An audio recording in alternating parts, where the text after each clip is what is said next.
para poder venir hoy a estudiar la bendita palabra del Señor. Nos apartamos de las cosas cotidianas de la vida, un día como hoy, un viernes, donde en otros días, otros tiempos, eran viernes culturales, para algunos viernes de parranda, de ir a tomar, de ir a pasarla bueno. Muchos pasaban la noche bebiendo en cantinas, trasnochando, pero Dios ha hecho un milagro hermoso en nuestras vidas y nos ha sacado de ese mundo, de ese sistema que lo único que quería era acabarnos, destruirnos. Y Dios en su misericordia nos ha llamado no porque tengamos algo, no porque seamos buenos, no porque seamos los mejores, sino al contrario, porque Dios en su infinito amor y misericordia le plació escogernos. Y aquí estamos. Hoy vamos a seguir con esta serie que estamos trabajando de cómo ser cristianos verdaderos en tiempos finales.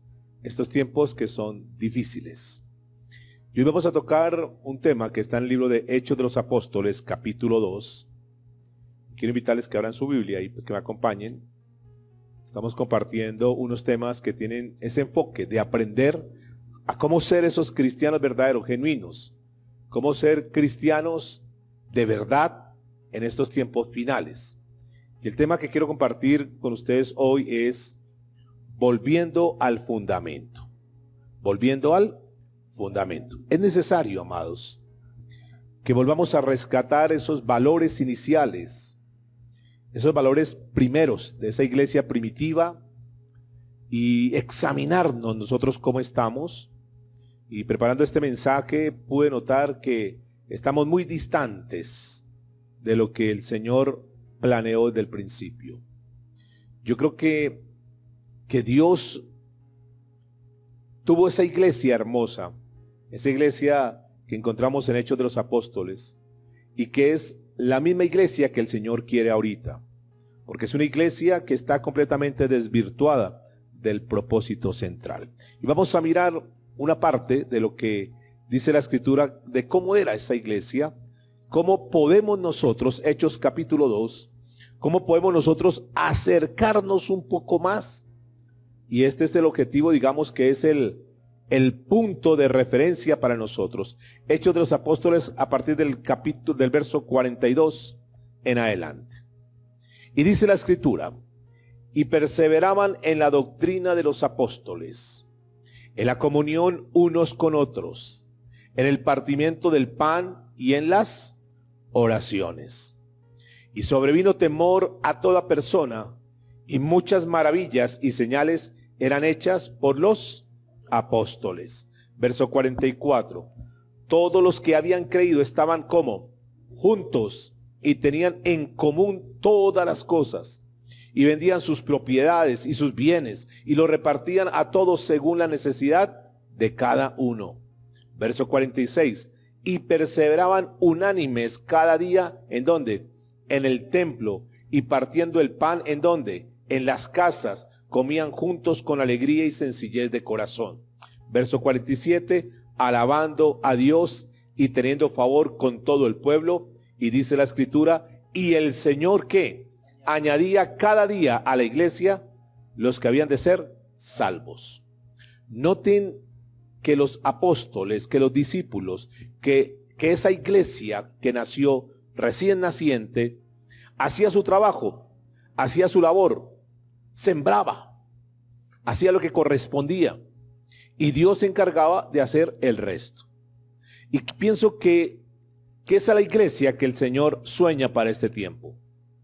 ¿Ustedes creen que podemos llegar a ser esa iglesia?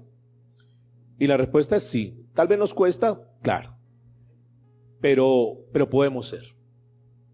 Yo no sé si ustedes quieren ser parte de esa iglesia que Dios quiere formar en este tiempo. Yo no sé si ustedes están en esa posición donde dicen: yo quiero verdaderamente servirle a Dios, yo quiero entregar mi vida a Dios, yo quiero ser un cristiano verdadero, un cristiano genuino. Yo no quiero ser simplemente un número más dentro de una denominación.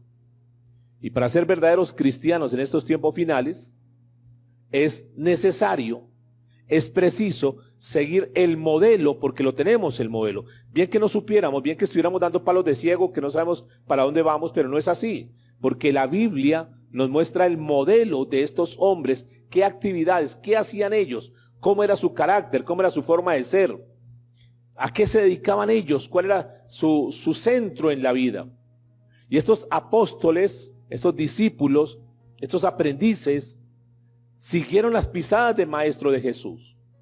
Y por lo tanto veían en Jesús ese modelo y lo seguían, lo imitaban.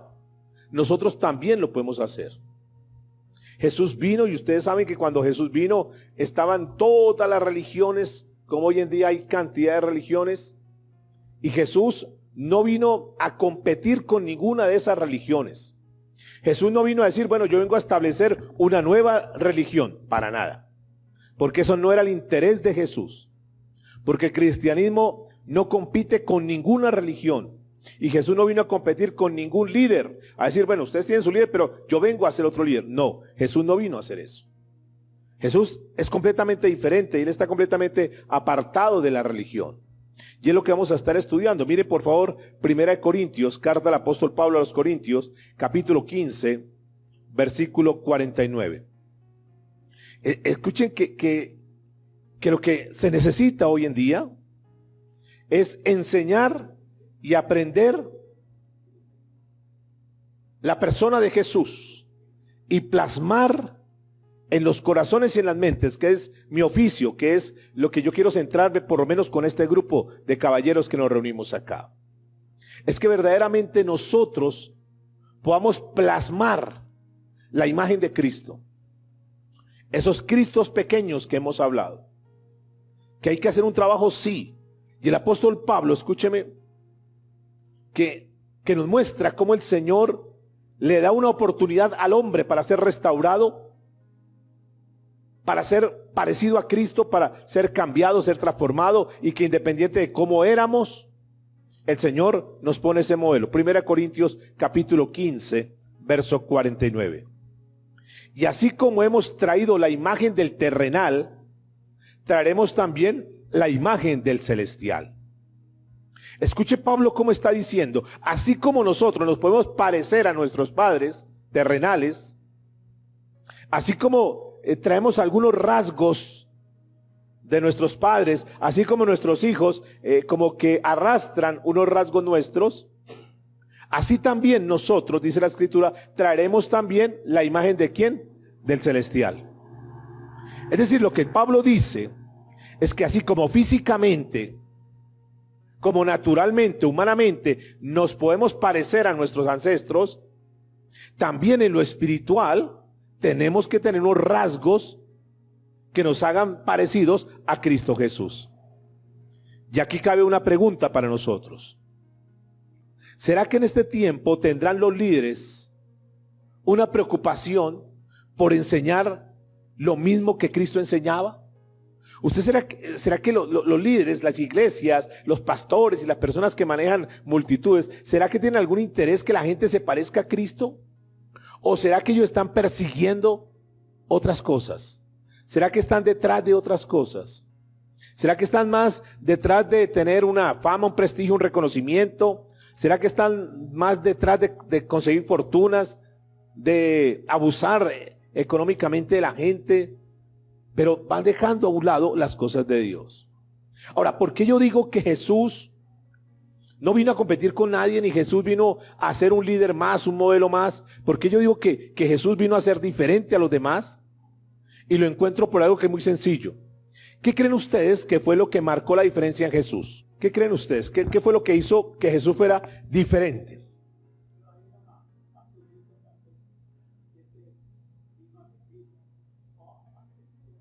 Esa es una característica. Hoy no sea eso. Muy bien. O sea, una de las cosas que nota mi hermano Miguel es el servicio. Pero si nosotros mirásemos, pudiéramos como en una frase poder sacar qué fue lo que más se destacó en Jesús, ¿qué podríamos decir? Fueron muchas cosas. Pero lo que yo encuentro en Jesús que lo hizo diferente a los demás fue su entrega personal. Una entrega completa. Y ahí dentro de esa entrega está lo que anota mi hermano Miguel, el servicio. Pero fue más que el servicio fue algo. Pero lo que más, si pudiéramos decir, ¿qué diferencia Jesús con cualquier otro líder que ha existido en la historia? Podríamos decir precisamente que fue eso, su entrega personal. Despojado completamente de cualquier interés. Fue una persona que se dio absolutamente en todo y todo para la gente, para la humanidad, para nosotros. Ningún líder lo hizo, porque cada líder perseguía algo, pero Jesús no perseguía nada. Y eso fue lo que Jesús mostró en esta tierra, que lo hizo diferente a los demás. Jesús demostró que era Dios, y no fue con palabras sencillamente, sino fue con actos, fue con hechos contundentes, que ningún otro lo podía hacer. Fue tal el punto que es la única persona en esta tierra, en este planeta, en este mundo, el único que pudo dividir la historia en dos, antes de Cristo y después de Cristo. Marcó una gran diferencia. Por eso es que nosotros no podemos limitarnos a decir que el cristianismo es una religión, porque va mucho más allá. Es una entrega. Y ahora, escúchenme muy bien. Esa entrega que tuvo Jesús, que es nuestro maestro, que es nuestro modelo, que es nuestro ejemplo, es la que el Señor quiere ver plasmada precisamente en nosotros. Una entrega personal. Preguntémonos en esta hora, si a esta altura de nuestra vida cristiana, mucho o poco tiempo, el tiempo que ustedes lleven, ¿será que podemos caracterizarnos como personas que hemos tenido una entrega completa a la causa de Dios? Completa, para no ir tan lejos, completa a nuestra familia, por ejemplo. Los que somos casados, una entrega completa a nuestra esposa. Los que tenemos hijos, a nuestros hijos. Los que hacemos parte de la congregación, tendremos una entrega personal y completa a la causa de Dios, a la obra del Señor. Yéndonos un poco más allá, ¿será que nosotros somos las personas, los hombres, los varones, que la gente puede decir, este es un hombre que se entrega completamente en tu trabajo, en la actividad que desarrollemos, entrega completa y genuina? Y eso es lo que marca la diferencia. Ahora, Jesús deja un mandato, una orden, un legado para que nosotros, como su iglesia, como su cuerpo, lo podamos desarrollar, que ustedes lo conocen muy bien. Sencillamente vamos a recordarlo hoy. Estamos hablando del tema volviendo al fundamento, volviendo a la raíz, a lo que hizo esa iglesia primitiva, la iglesia Hechos de los Apóstoles, para poder adoptar muchas cosas, para poder adaptar a nuestra vida a otras y poder caminar como realmente Dios quiere. En esta serie que nos ha llamado de cómo ser cristianos verdaderos. Vamos a Mateo capítulo 28, verso 19 en adelante. Porque es muy importante que recordemos por un momento lo que dice Jesús, y vamos a analizar, mientras Dios nos permita el tiempo hoy, a revisar un poco profundo lo que Jesús pedía para darle continuidad a su doctrina, para que no se rompa eso, para que ese hilo conector lo podamos nosotros mantener y que lo podamos prolongar. Mateo capítulo 28, verso 19 y 20. Dice la escritura: por tanto, id y haced discípulos, diga conmigo, haced discípulos a todas las naciones, bautizándolos en el nombre del Padre y del Hijo y del Espíritu Santo, enseñándoles que guarden todas las cosas que os he mandado, y he aquí, yo estoy con vosotros todos los días hasta el fin del mundo. Amén. Escúchenme, amados. Esta es la gran tarea que Jesús nos encomendó a nosotros como sus discípulos. Donde Jesús, de cierta manera, nos deja especificado las cosas importantes que debemos hacer para darle continuidad, para dar fidelidad a lo que el Señor enseñó y estableció. Para que eso que Jesús dijo no se desvirtúe, no se cambie, no se trastoque, no se vaya por otro camino, sino que hagamos lo que nos corresponde hacer. Que podamos ser como los cristianos al principio. Que volvamos a esos fundamentos, como que hagamos un par y digamos, bueno, vamos a ver qué es lo importante en la vida cristiana. ¿A qué fue que el Señor nos llamó? ¿Será que basta simplemente con que nos reunamos en un salón como este? ¿Será simplemente que oremos? ¿Será simplemente que cantemos algunas canciones? ¿O qué será lo que realmente Jesús quiere? ¿Y de qué está hablando Jesús aquí? ¿Cuál es el trasfondo que vamos a tratar de disertar un poquitico? Ese trasfondo que Jesús enseña. ¿Qué es lo primero que el Señor le está diciendo a su pueblo, a los seguidores? ¿Qué es la primera tarea que les encomienda a ellos?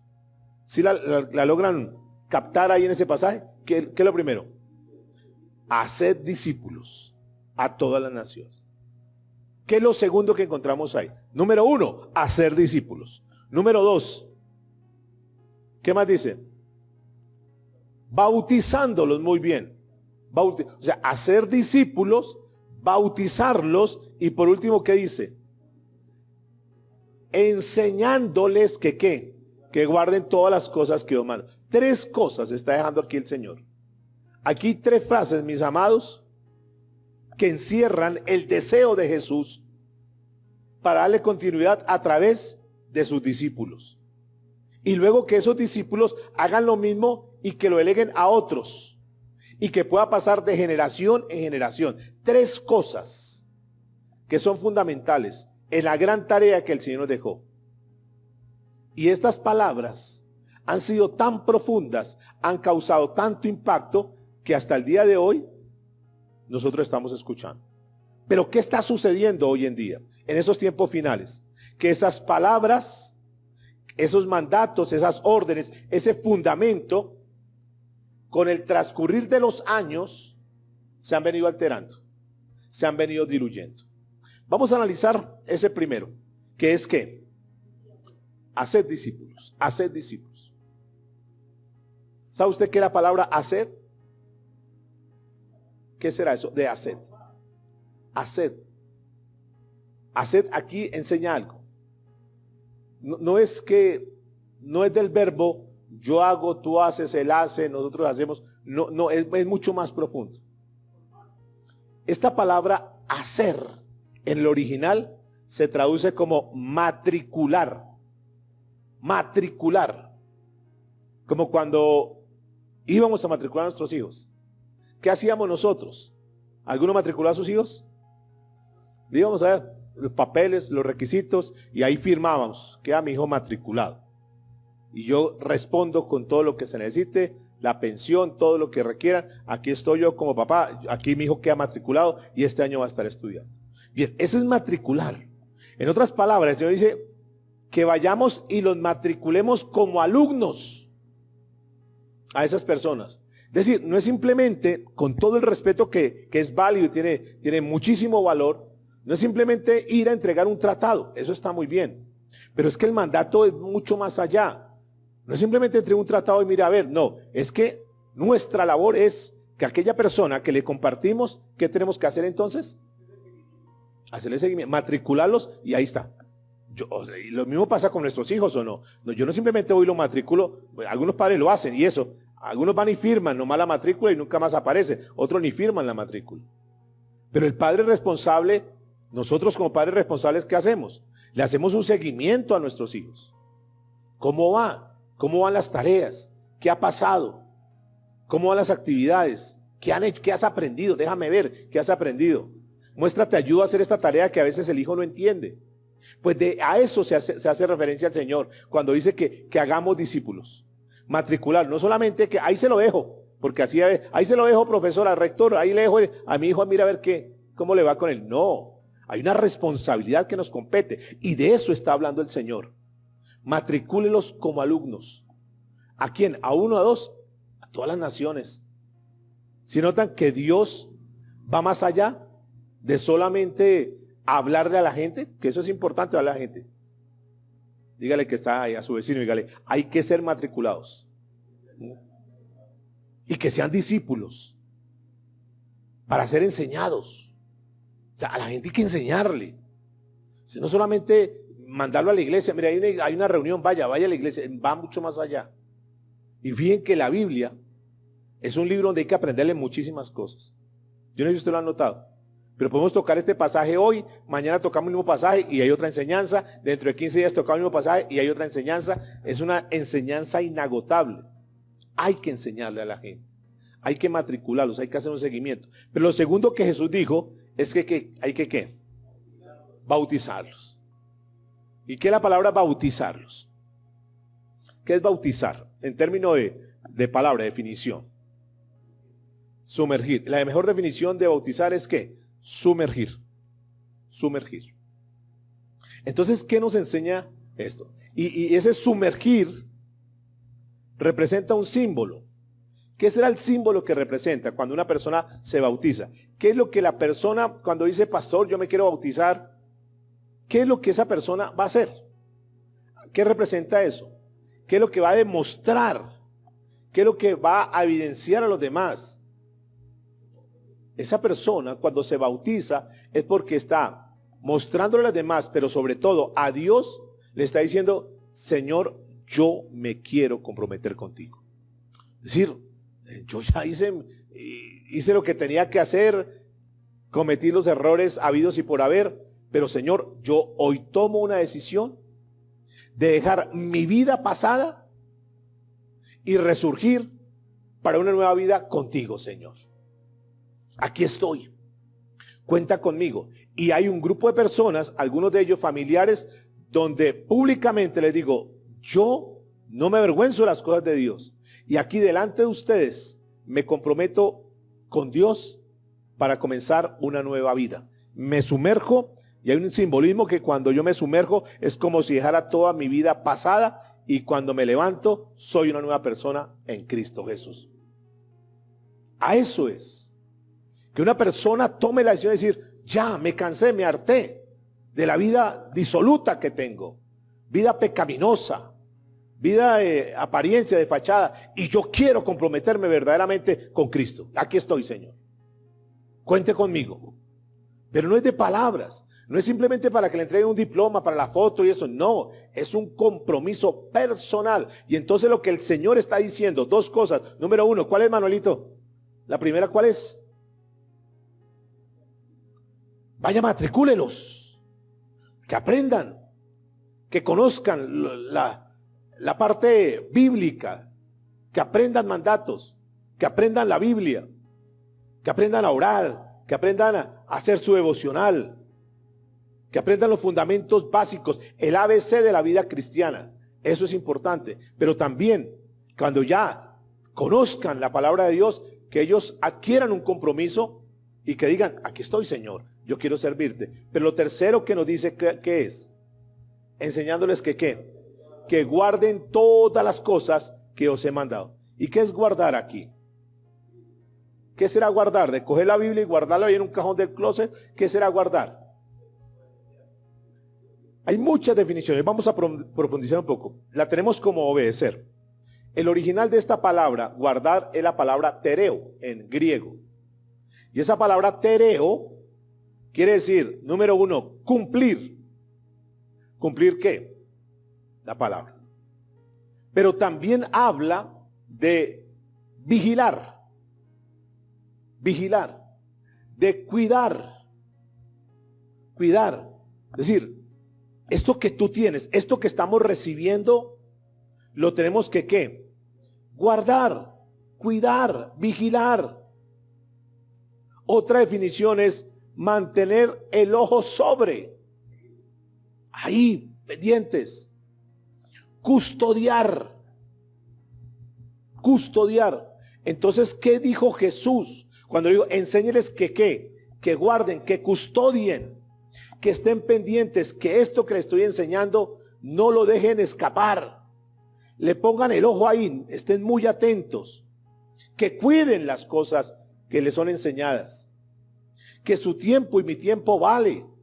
Y que Dios nos ha traído no para que estemos distraídos porque no tenemos nada que hacer. Entonces, para no aburrirnos, para no quedarnos lavando la loza en la casa, vámonos para la iglesia ya que no, que vengamos para aprender. Y ahorita vamos a profundizar por qué es tan importante todo esto. Entonces notan que el trasfondo que Jesús le habló a los discípulos y nos habla en esta noche, cuando nosotros estudiamos el original, esas palabras como que toman mayor valor. ¿Sí están notando? Jesús está diciendo, yo quiero que ustedes sean custodios de lo que les estoy enseñando. Pero hay otra tarea también. Es que nosotros, caballeros, tenemos que velar para que la sana doctrina se mantenga. Nosotros tenemos que ser vigilantes de eso. Porque ya lo tocamos en uno de los temas. Tal vez fue la semana anterior. Se levantan falsos profetas, falsos maestros, que engañan a la gente. ¿Y cuáles son los engañados? ¿Qué dijimos? ¿Quiénes son los engañados? Los que son fluctuantes, los que no profundizan, los que no leen la Biblia, los que toman las cosas como muy superficiales. Ellos son los que son engañados, manipulados, y abusan de ellos, simplemente porque no estudian la palabra. Entonces el Señor nos está diciendo en esta noche que estamos llamados para ser los custodios de la palabra de Dios, de que guardemos la palabra de Dios. Yo no sé si hay otro lugar en la ciudad, y no, si lo hay, qué bendición. Si no lo hay, somos los únicos, qué bendición. Pero tenemos que salvaguardar la sana doctrina, los fundamentos de la palabra de Dios, porque pululan por todo lado falsos maestros. Y Dios lo que nos dice esta noche es, yo quiero que ustedes sean custodios. Guarden la palabra. O sea, esto que aprendemos acá de una manera muy sencilla, que no se quede en vano, sino que verdaderamente nos digamos, sí, tenemos que volver a rescatar, y nos encontramos algún, entre comillas, algún hermano, y no, nosotros estamos haciendo tales actividades, nosotros hacemos lo otro, invitamos para conciertos, traemos a fulano de tal, y la palabra de Dios, ¿qué? Y Jesús, ¿qué? No, eso ahí de vez en cuando hablamos. No, es que la iglesia no es para eso. La iglesia no es un club social. La iglesia no es un grupo de hombres que nos reunimos para hacernos amigos y para irnos a tomar tinto al centro. No, no es para eso. La palabra de Dios, la iglesia, es para cosas mucho más grandes. Y repito, pues qué bueno los que de pronto hacen actividades y lo demás, y qué bueno que se generan vínculos afectivos, pero que nada de eso vaya a diluir la verdad de la palabra de Dios. Y tenemos es que procurar. No simplemente decir a una persona, vea, lo invito a la iglesia, es mucho más profundo. Es, ya que estás acá, yo quiero ayudarte. Y juntos, en equipo, vamos a ayudar a esas personas a esos hombres, para el capítulo de hoy, esos hombres que no saben, que no tienen un conocimiento, que nadie les ha explicado, vamos a enseñarle eso que ya nosotros sabemos poco o mucho. ¿Para que qué? Para que no se dañe la sana doctrina, para que no se pierda, para que no se desvirtúe las enseñanzas que Jesús nos dejó. Y precisamente cuando alguien se hace un discípulo, cuando nosotros estamos, porque de cierta manera esas son clases como de discipulado, de fortalecernos, entonces esto nos ayuda a estar mucho más firmes, a mantenernos sólidos, y aunque vengan pruebas y dificultades, entonces nosotros nos mantenemos ahí fuertes. Por eso estamos hablando en esta serie de cómo ser cristianos verdaderos en tiempos difíciles. ¿Por qué tiempos difíciles? ¿Por qué? Porque hoy en día hay mucha distracción.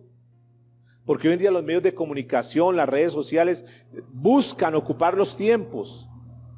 Porque la gente quiere, o el sistema busca que nosotros estemos metidos, sumergidos en tantas cosas y que las cosas de Dios las dejemos a un lado. Y entonces si no tenemos cuidado, la iglesia, y tenemos que salvaguardar, y yo tengo que ser como el pionero en eso, de mantener siempre la sana doctrina, la palabra verdadera. Yo sé que tal vez eso, y yo lo tengo muy claro, que tal vez eso no le gusta a mucha gente, que les hablen de frente, que les digan que eso es pecado y que hay que abandonar ese pecado y que hay que arrepentirse, que al pecado hay que llamarlo pecado, que hay que poner la fe en Cristo Jesús. Y todo ese tipo de que hay que perdonar, que hay que amar. A la gente tal vez no le gusta eso. Y entonces la vida cristiana hoy se ha reducido simplemente a a ir, reunirnos y compartir un rato y ya. Es como si tuviésemos un tinto y de pronto a algunos les gusta el tinto cargadito, que sepa a café, pero cada vez se le echa más agua y entonces ya es más insípido y más insípido y más insípido. Mire, este tinto ya no sabe ni a tinto, parece como un té de una media. Ya no sabe a nada, no es tinto, no, ya no es tinto. Y así se ha vuelto la vida cristiana, amados. Ahí se ha vuelto el evangelio hoy en día. Un evangelio completamente diluido, un evangelio donde solamente se están hablando de prosperidad a la gente, de tener riquezas y de que todo le va a salir bien en esta vida, pero no se le habla del compromiso. Y entonces hoy en día hay una cantidad de divisiones, porque el uno cree una cosa, el otro cree otra cosa, y entonces ya los pastores no nos reunimos porque diferimos en muchas cosas, y usted en qué cree y el otro en qué cree. Entonces todo eso ha generado hoy en día división, cuando no es decir, mire, la iglesia, volviendo a Hechos de los Apóstoles, es una iglesia que era unida. Todos hablan el mismo idioma, el mismo lenguaje. Pero hoy miremos la iglesia cristiana en una ciudad tan pequeña como esta y hable con un hermano de una congregación, de la otra congregación, y cada quien tiene sus conceptos completamente diferentes. Cuando debiese ser una sola iglesia, y todo eso es lo que hace división. Y esa división por desacuerdo es lo que se conoce como sectarismo. Por eso en la vida espiritual existen muchas sectas por todo lado, creencias cada una acomodada a su manera. ¿Y qué es sectarismo? Si alguien preguntase qué es sectarismo, sencillamente es separación por desacuerdo. Entonces está el grupo de las personas que dicen que si Adán tuvo ombligo o no tuvo ombligo. Entonces, no, yo creo que no. Yo creo que sí. Entonces aquí está el grupo de los que sí y aquí está el grupo de los que no. Y por cualquier cosa, de los que están de acuerdo que la mujer tenga falda y las que no tenga falda, que se corte el cabello, no, que los hombres, hay un grupo así, que las camisas de los hombres no pueden tener rayas. Entonces así están, y ustedes verán un grupo, y es real, que dicen que los hombres no pueden colocarse en camisas a rayas, que solamente tiene que ser un solo fondo. Entonces, sí, yo estoy de acuerdo, no, yo estoy de acuerdo que sea un solo fondo, no, que sí pueden ser rayas, y ahí se van creando por cualquier tontería, que la mujer se ponga tacón, sí, otro, no, que no se ponga tacón porque está fingiendo su estatura, y una cantidad de tonterías, y por estar en esas tonterías han diluido y han dejado a un lado el fundamento de la palabra de Dios. Entonces ahora están más enfocados en ese tipo de cosas, de prohibiciones, de poner unos reglamentos, como hablamos estos días en la reunión aquí de liderazgo que estamos formando con las personas, que por estar detrás de todo ese tipo de cosas, entonces ya la palabra de Dios queda a un lado. Y si le sumamos a ese sectarismo el paganismo, que era donde pululaba en los tiempos de Cristo, un paganismo tremendo, porque se llamaba, a cualquier cosa se le llamaba dioses, y entonces habían dioses, y cuando hay muchos dioses, ¿cómo se llama eso? Cuando hay muchos dioses, politeísmo, que es otra forma de decir paganismo. Politeísmo, dioses para cualquier cosa. Y no será lo mismo que hoy en día sucede, que hay dioses para todo, santos para todo, vírgenes para todo, una cantidad de politeísmo. Y el Dios de los cielos a un lado. Y entonces se ha venido incrustando, metiéndose poco a poco ese paganismo a la vida cristiana. Y les voy a citar un ejemplo, que ustedes lo conocen muy bien. La Navidad, para citar algo. La Navidad. ¿Qué se supone que es la Navidad? ¿Qué se supone que es la Navidad? ¿Qué se supone que están celebrando? ¿Qué se supone que es lo que se celebra? En teoría eso.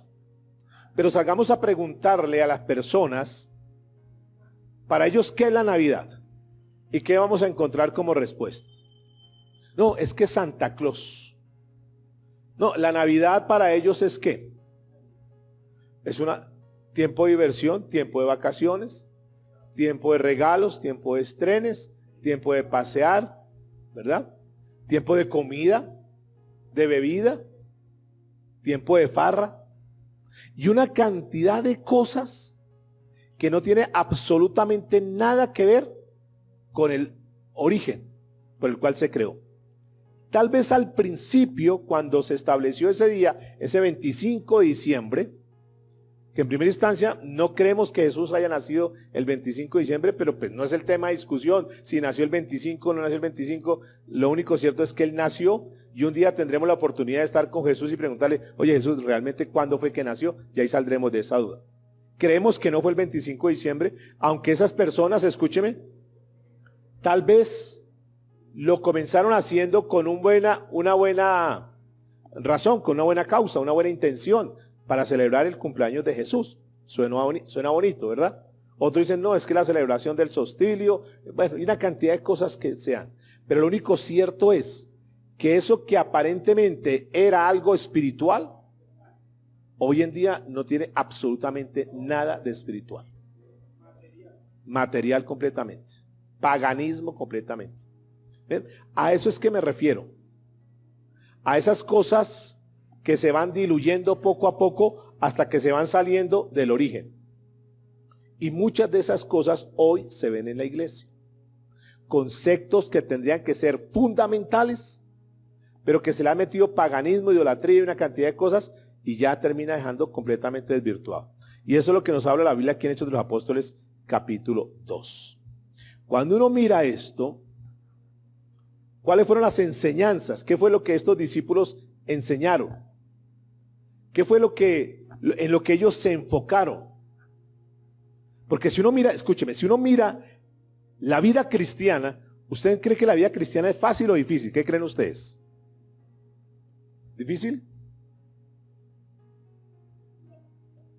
Yo diría que es supremamente sencilla. Porque cuando uno ve a Cristo, las enseñanzas de Jesús eran completamente simples, sencillas, fáciles. Cosas como que perdona, punto. Ama a tu prójimo como a ti mismo, y eso hemos venido hablando como iglesia. Pero es que esos mandatos, 694 mandatos, ¿quién los va a cumplir? Ni siquiera los 10, ¿quién los va a cumplir? Jesús dijo, no se compliquen, hágalo sencillo. Dos cosas. Ama a Dios por encima de todas las cosas. 2, ama a tu prójimo como a ti mismo. Listo. ¿Era sencillo o no era sencillo? Sí. Lo que pasa es que el hombre lo comenzó a complicar. No, pero ¿cómo lo voy a amar si mire lo que me hizo? No, yo no lo voy a perdonar. No, yo no. Y comenzó a meter una cantidad de cosas. No, pero amar a Dios no, porque el trabajo, el dinero. Y comenzó a mezclar una cantidad de cosas. Y entonces volvió el evangelio, volvió el cristianismo difícil, complicado. Nomás el caso de las denominaciones. ¿Cuántas denominaciones creen ustedes que hay? ¿Qué es una denominación? Denominación, denominar. ¿Qué es denominar? Perfecto. Aplicarle un nombre, ¿de acuerdo a qué? De acuerdo a su origen, de acuerdo a sus características, de acuerdo a sus tendencias. Entonces le pone ese nombre de acuerdo a eso. De acuerdo, ustedes son los que creen tal cosa, entonces pongámosle, ustedes son los que creen, pongámosle esto. Ustedes son los que creen que hay que saltar y brincar en la iglesia, pongámosles carismáticos. Ustedes creen que lo que hay que hacer es más bien estudiar la palabra, entonces ustedes son bautistas. Y cada uno de acuerdo a lo que piensa. ¿Saben ustedes cuántas religiones hay aproximadamente hoy en día? ¿Cuántas? Más de 730 religiones hay hoy en día. 730 religiones. 730 religiones que dicen creer en la Biblia, creer en Dios. 700, fíjense la diversidad, de las cuales 75 dicen que creen en Jesús. Las otras cuestionan. Fue un buen hombre, fue un gran líder, sí. Fue un Dios, dicen los testigos de Jehová. Un Dios. La Biblia mientras dice que Él es Dios, Él dice es un Dios, o sea, uno más. Fue un gran hombre, sí, pero que sea Dios, el vivo Jesús Dios, no le dan ese nivel. Y así hay muchos que creen. Y dentro de esas personas que dicen creer, hay diferentes ramificaciones. Unos que se hacen llamar apostólicos, ¿sí lo han escuchado? Otros bautistas, otros carismáticos, otros presbiterianos, otros luteranos, otros ortodoxos, otros católicos, anglicanos, episcopales, evangélicos, Mesiánicos, una cantidad, metodistas, nazarenos, cantidad de religiones, los presbiterianos, los protestantes, los de Emaús. Pregunta, ¿a cuál perteneces? De todos esos grupos, ¿de qué grupo eres? ¿De qué denominación eres? Y eso sin mencionar que, por ejemplo, de los bautistas, de los mismos bautistas, hay 18 grupos de bautistas. De los mismos católicos, hay por lo menos 7 ramificaciones de católicos. Más. Gente que cree cosas, presbiterianos, hay 9 grupos de presbiterianos. O sea, fíjense la cantidad de denominaciones y cada uno con sus respectivas diferencias. Es nosotros por esto. Bueno. Y que no tiene sentido ponerse uno a estudiarlas en detalle, a ver qué crees. No. Ni se trata de señalarlo, ni de juzgarlo, no. Pero la pregunta es, ¿de qué denominación somos nosotros? ¿De cuál es? Si le pregunto, todo ese grupo, de una sola, cristianos. Cristianos. La pregunta es, ¿verdaderamente somos cristianos?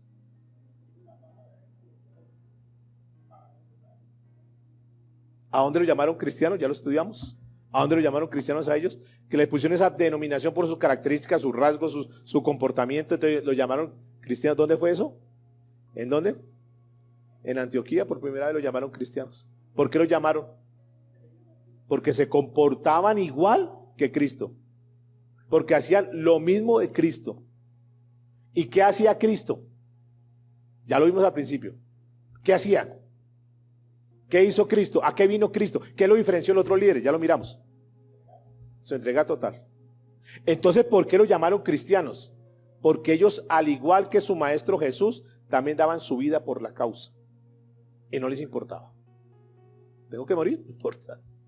Tengo que morir por causa de Cristo. Lo hago con todo. Y eso es lo que los hizo llamar cristianos. Daban todo. Daban su vida por Cristo. Daban su vida por la causa de Dios.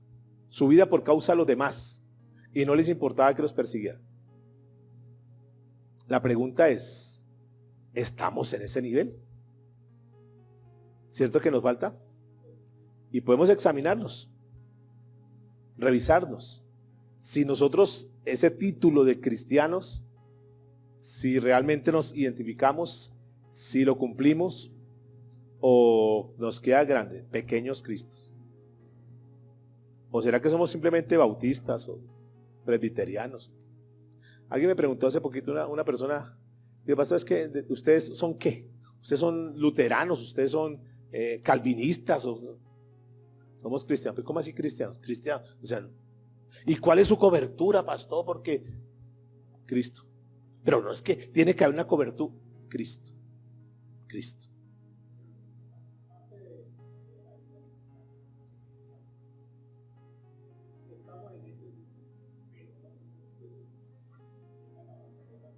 Claro. Esa es la batalla, ¿no? Y Miguelito lo ha mencionado muchas veces, que el problema de nosotros, ¿qué es? Que estamos en las cosas de Dios, pero no queremos ¿qué? Soltarnos ¿de dónde? Del mundo. No, llega el momento que tenemos que soltarnos, ya más. Nosotros somos de Cristo.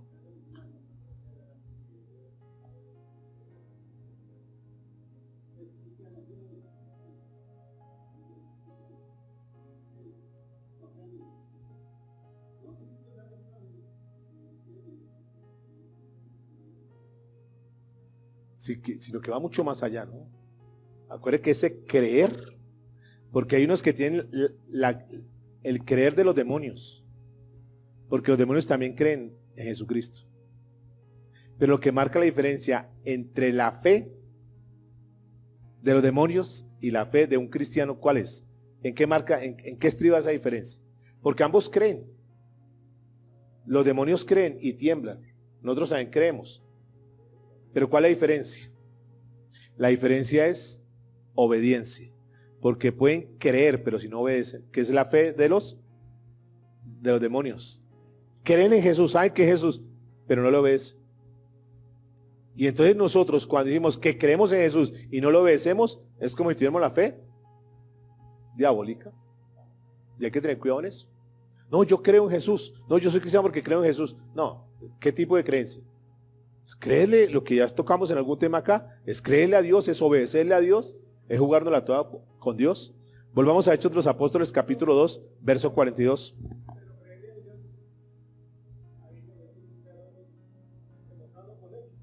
Claro, porque la fe sin obras es muerta. Sí, sí, sí, claro. Tiene que ir acompañados. Y las obras que nosotros hacemos no es para salvación, es el fruto, es la evidencia que hemos creído en el Señor. No para ser salvos, ya somos salvos y damos un resultado como salvos. Hechos 2:42, fijémonos otra característica más. Otra característica. Dice la Escritura, ¿y perseveraban en qué? En la doctrina de los apóstoles, en la comunión unos con otros, en el partimiento del pan, ¿y qué más? Y en las oraciones. ¿Cuál creen ustedes que es la palabra clave aquí, en este versículo 42? Muy bien, perseverar. Y ahí en esa palabra perseverar hay un profundo, profundo fundamento, que tenemos que rescatarlo también. Perseverar. ¿En qué perseveraban los cristianos de la primera iglesia?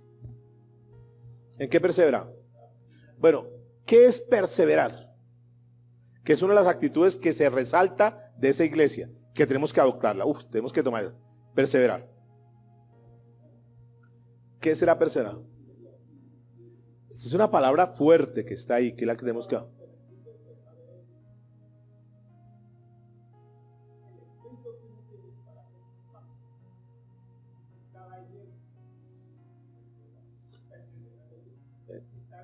Constante. Y es muy importante que nosotros sepamos adherir esa palabra perseverar a nuestro carácter. No solamente en las cosas de Dios, en todo que podamos perseverar. Vamos a mirar más adelante en Hechos de los Apóstoles cómo lo hacían de una forma sistemática, clara. Y ese es un principio que tenía esa iglesia que tenemos que rescatarlo nosotros. ¿Qué será eso de perseverar? Vamos a estarlo mirando. Pedro, ¿ustedes creen que Pedro perseveró? ¿En qué perseveraba? Es decir, cuando ellos conocen a Jesús, cuando son bautizados por el Espíritu Santo, ellos se la juegan toda y comienzan con de nuevo a predicar la palabra. ¿Qué predicaba Pablo? ¿Qué era lo que Pedro, en primera instancia, antes que Pablo, qué predicaba Pedro? 3 cosas predicaba Pedro. Y ahí era su discurso. 3 cosas fundamentales. ¿Qué predicaba Pedro? Número 1, ¿qué creen ustedes? ¿Será que Pedro se reunía con la gente a decir, ustedes crean en Cristo que Él los va a prosperar, que Él los va a sanar, que les va a ayudar, que les va a abrir puertas, que no se preocupen, que tienen problemas, Él vino a resolverlos? ¿Qué predicaba Pedro? O sea, cuando Pedro aquel día se para frente a una multitud y da ese mensaje, ese gran sermón, sencillo sermón, 3,000 personas se convierten. ¿Qué habló Pedro? Número 1, muy bien, Manuelito. ¿De qué? Arrepentimiento. Eso habla arrepentimiento. Lo segundo, bautícese para perdón de pecados. Pero ya dijimos la palabra de bautizar. ¿Qué es bautizar? Discipular. ¿Qué es bautizar? Sumergirse. Es decir, yo me comprometo. A partir de ahora, entrego mi vida a Cristo. Aquí estoy. Me rindo a ti, Cristo. Aquí estoy. Bautismo para perdón de pecados. Les decía, ustedes hacen eso. Ustedes se arrepienten de todos sus pecados. Reconocen que han fallado delante de Dios. Ponen su fe y su confianza en Cristo Jesús. Declaran públicamente que van a ser seguidores de Jesús. Y ustedes hacen eso. Y número 3, vendrá sobre ustedes el don del Espíritu Santo. Dios respaldándolos de aquí para arriba. Dones del Espíritu Santo recibirán. Nunca vemos a un Pedro predicando confesión positiva, por ejemplo, o predicando prosperidad. Y esa fue la base del mensaje de Pedro. Arrepentimiento, bautismo para perdón de pecados y recibirán el don del Espíritu Santo. La gente es tocada y dice, no, yo quiero eso. 3,000 personas recibieron a Cristo. Dios respaldando. y eran cristianos que perseveraban. Ese era el mensaje que daban. ¿Saben qué significa perseverar aquí? En el original es anhelar con todo el corazón. Ser constantes, como lo mencionaron por aquí. Diga conmigo, perseverar. Ser constantes. Diligentes. Adherirse estrechamente. Decir, no, eso es lo que yo quiero. No, yo ahí, no importa. Se vino la familia en contra, van a otro lado, me critican, no importa, pero yo me quiero adherir a eso. Eso es lo que yo quiero en mi vida. Ese es el propósito de mi vida. Yo quiero servirle al Señor. Pero también perseverar es insistir. Insistir.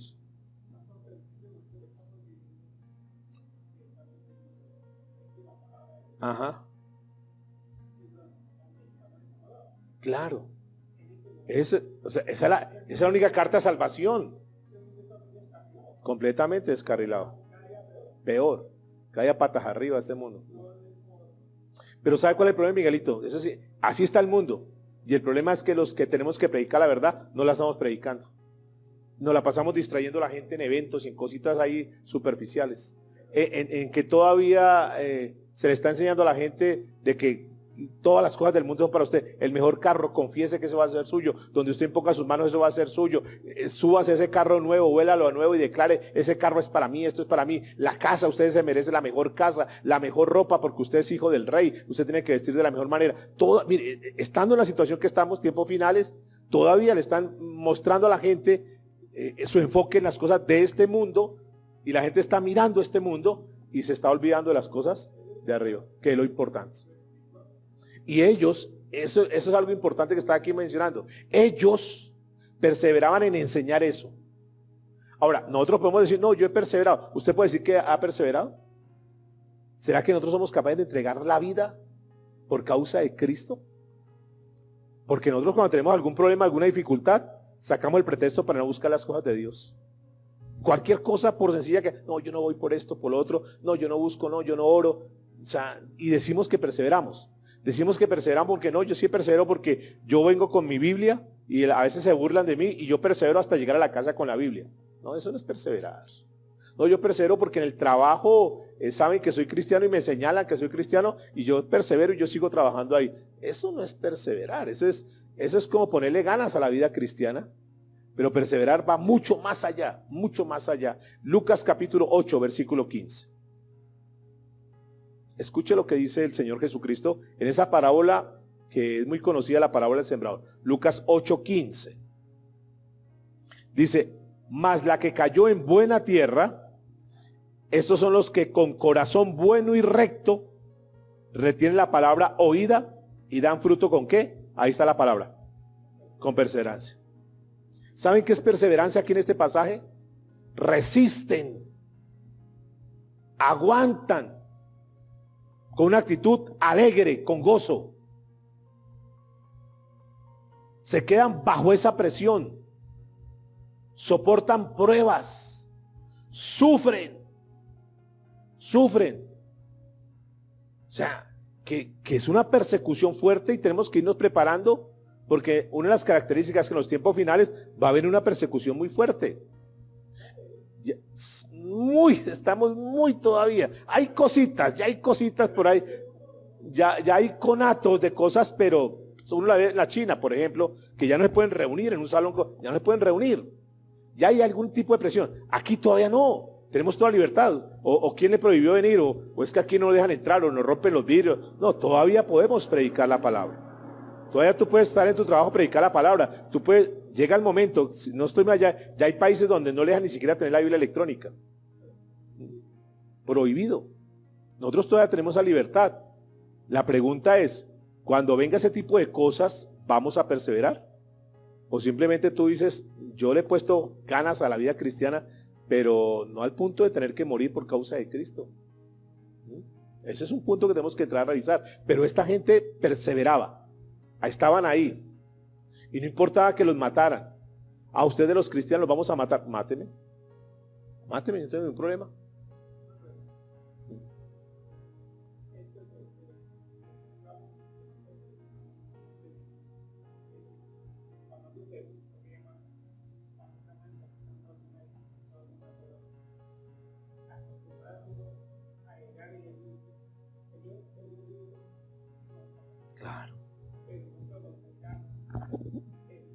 reclamamos derechos. ¿Por qué me pasa eso a mí?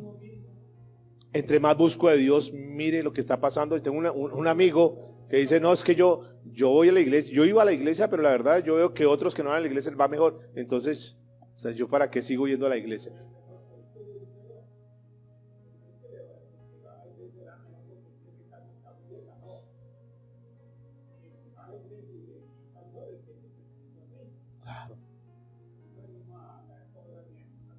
No, y sí, a que Dios nos dé, y si no me da no vuelvo, y no, a chantajear a Dios, y entonces ahí es donde juegan todas esas cantidades de sectas de pacte para que lee tal cosa, y ahí están todos los problemas. Claro, pues es que en eso, ahí es donde perseverar, por ejemplo, el perdonar. Porque yo perdono a todos los que me aman, a mi esposa, a mi mamá, a mi papá, yo los puedo amar, es muy fácil eso, pero ama al que te hizo daño, persevera en eso. No, yo ahí sí, entonces ahí sí es más complicado, perdónalo, ¿no? Es que, ¿por qué? Entonces, perdonar es tomar una decisión. Eso es, lo tocamos el día miércoles, el martes. Perdonar es una decisión, no es un sentimiento, no es un pensamiento, es una decisión. Y cuando yo no perdono, simplemente estoy pecando, punto. Porque perdonar es, le quito esa carga a esa persona, me desato de esa persona. Porque cuando yo estoy mal con alguien, hay una atadura que está ahí. Yo decido desatar. Tomo la decisión de eso. No porque lo sienta, no porque lo merezca, simplemente es por obediencia a Dios, porque dice que debemos perdonar. Que si nosotros no perdonamos, Él no nos perdona. Entonces, cuando yo no perdono, estoy errando en el blanco, y errar en el blanco es pecar. Porque Dios me dice algo y yo le desobedezco.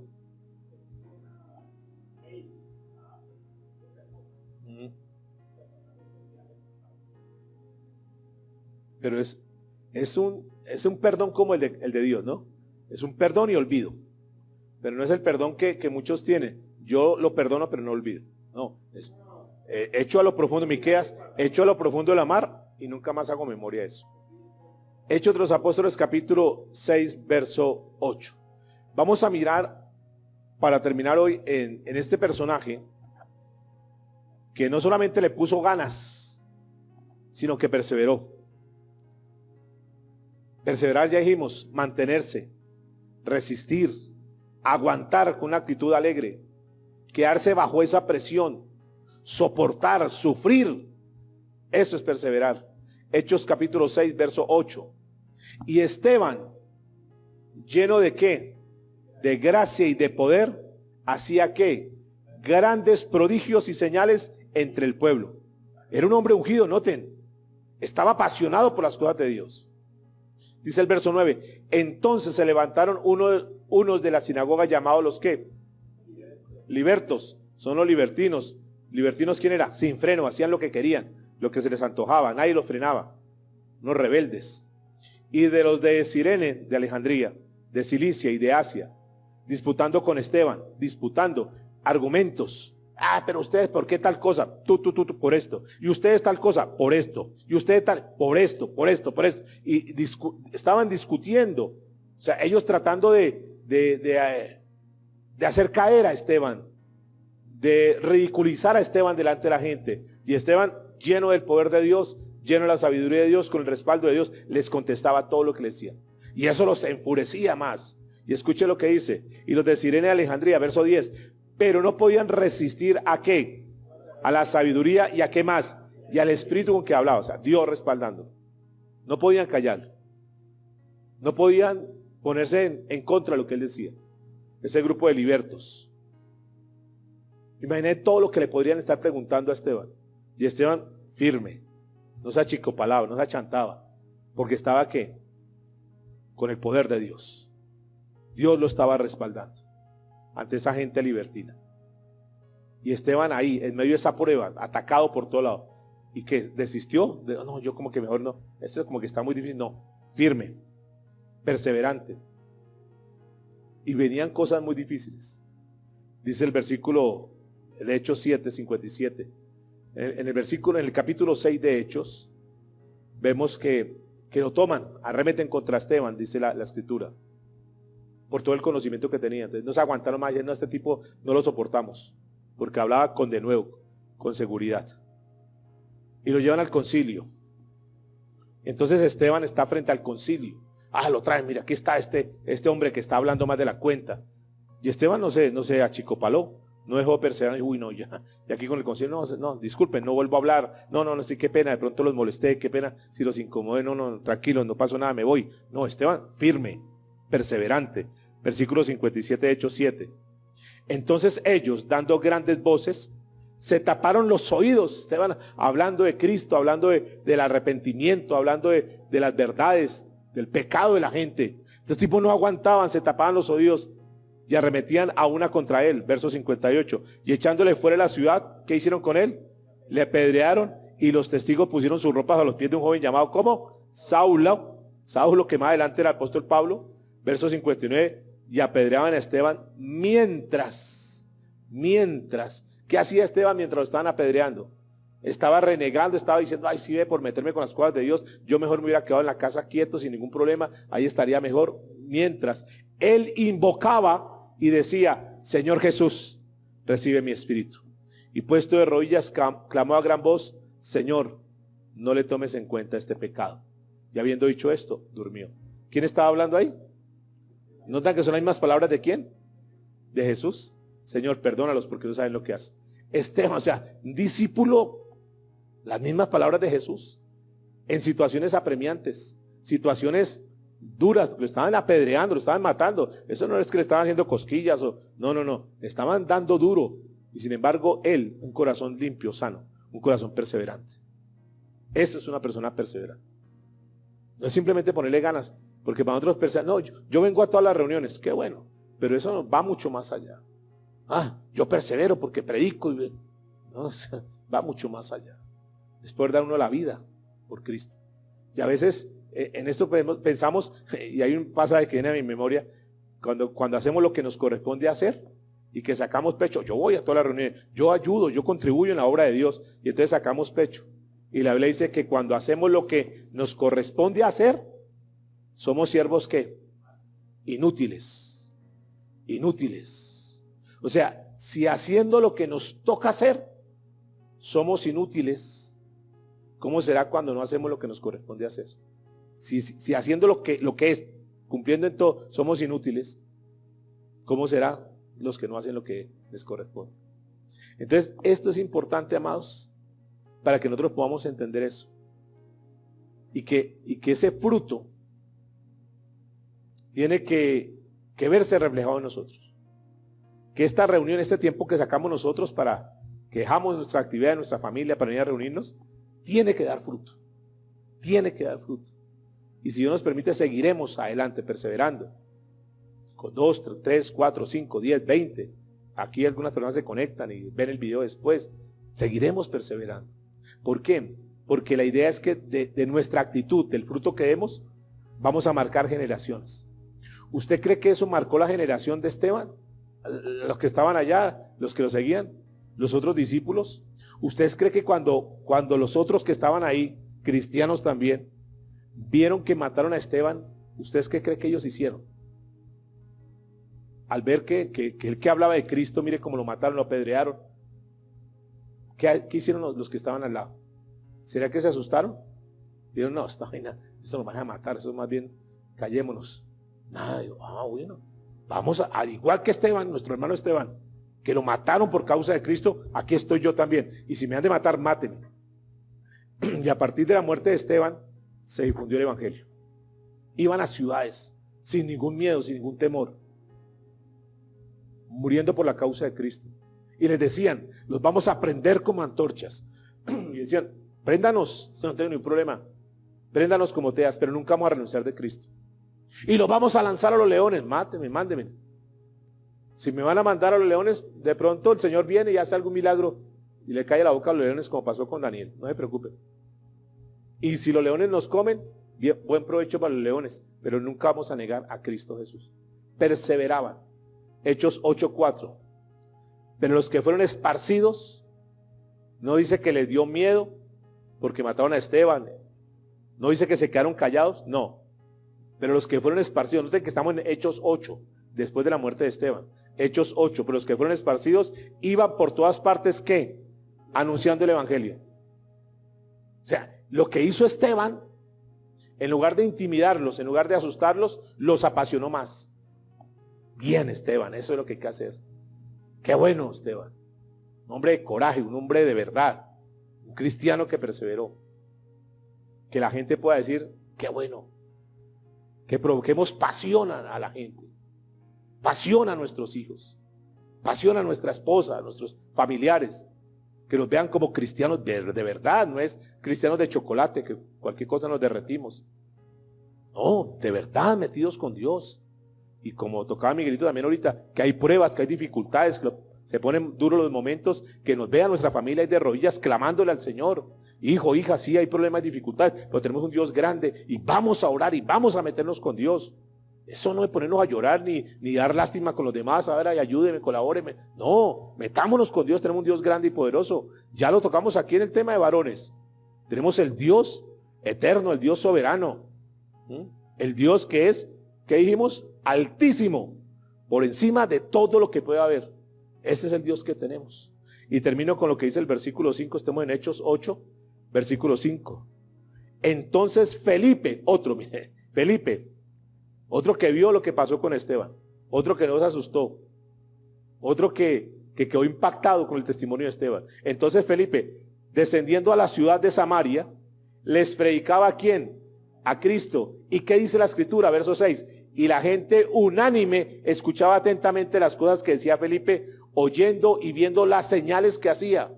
Porque de muchos que tenían espíritu inmundo salían estos dando grandes voces, y muchos paralíticos y cojos eran sanados. Así que había ¿qué? Gran gozo en aquella ciudad. Esteban, ungido por Dios, respaldado por Dios. Aquí vemos a un Felipe después de Esteban, que siguió ¿qué? La misma línea, la corriente. La pregunta es, ¿será que traemos gente atrás que nos está viendo? ¿Que lo estamos motivando? Que dicen, oh, quiero ser un cristiano como este hombre. Y en eso tenemos que convertirnos. Por eso pusimos un título al principio, hombres de influencia. De influencia. Influenciamos para cosas buenas. Que hay problemas, hay dificultades, pero tenemos un Dios grande y nos estamos reuniendo para conocer a ese Dios grande. Y entre más nos reunimos, más nos llenamos de fe, más creemos en Dios. Que hay pruebas, dificultades, momentos duros, sí, pero tenemos un Dios que es grande y poderoso. Tal vez para muchos Esteban terminó fracasado, derrotado, porque lo dijimos muchas veces, ese era su debut, primera reunión de Esteban, pública. Y fue debut, ¿y qué? Despedida, murió Esteban. Y pueda que para muchos lo califiquen como que derrota. Derrota no, ahorita están los cielos gozando de eso, recibiendo los galardones. ¿Por qué? Porque perseveró hasta el final. Y en eso tenemos que convertirnos, mis amados. Vamos a ponernos sobre nuestros pies, vamos a orar. Que el Señor nos ayude a volver a sus fundamentos, a volver a ese cristianismo, a ese grupo de hombres que le creemos a Dios y que no importa lo que esté pasando. Señor, te damos muchas gracias en esta hora por este tiempo que nos regalas, por este espacio durante la semana, Señor, para poder venir a aprender las cosas tuyas. Aquí estamos un grupo de hombres, Señor, que venimos a este lugar para aprender de tus cosas. Habrá otro grupo de personas que escucharán este mensaje, Dios, y que no solamente hombres, sino que también mujeres sean inspiradas para dar su vida a causa de Cristo Jesús. Queremos volver a sus fundamentos, Señor.